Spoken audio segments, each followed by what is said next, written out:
Tamil season 9 டே 14ல இன்றைக்கி 4th ப்ரோமோவில் பார்த்தீங்கன்னா அவர் கம்ருதீன் வந்து வினோத் கிட்ட சொல்லியிருக்காரு, யார் இவ என்னை பற்றி பேசுகிறதுக்கு இவ யார் அப்படின்னு சொல்லி பேசிகிட்டு இருக்காங்க. அவங்க ஆதிரியை பற்றி தான் பேசிகிட்டு இருக்காங்க. அப்படி பார்த்தா என்ன அப்படின்னு சொல்லிட்டு நின்றுருக்க ஆதிரியை பார்த்து கம்ருதீன் வந்து கேட்குறாரு, உனக்கு பர்சனலாக எனக்கு தெரியும்னா 2.5 வருஷமாக தெரியும்னா நீ என்னன்னாலும் என்னை பற்றி எல்லாம் சொல்லுவியா? பிக் பாஸ் கேமுக்கு வந்தோன்னா கேம் மட்டும் விளையாடு, சும்மா அந்த பர்சனல் விஷயத்த பேசுகிற விஷயம் இல்லை, வேலைலாம் வச்சுக்காத அப்படின்னு சொல்கிறாங்க. ஆதிரி வந்து கம்ருதீன் கிட்ட நான் என்ன சொன்னேன் அப்படின்றாங்க. நீ என்ன சொன்னேன்னு உனக்கே தெரியும் அப்படின்ற மாதிரி அவர் வந்து சொல்கிறாரு.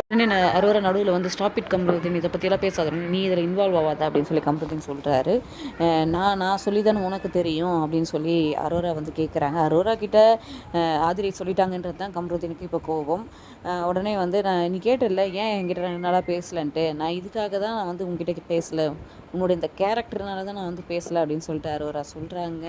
இது எந்த இடத்துல கூட்டு போய் நிறுத்தது, இன்னும் பெரிய பிரச்சனையாக்குமா? நம்ம வெயிட் பண்ணி பார்க்கலாம். இந்த வீடியோ பிடிச்சிருந்தா லைக் பண்ணுங்கள். இது மாதிரி பல அப்டேட்க்கு சேனலை சப்ஸ்கிரைப் பண்ணுங்கள்.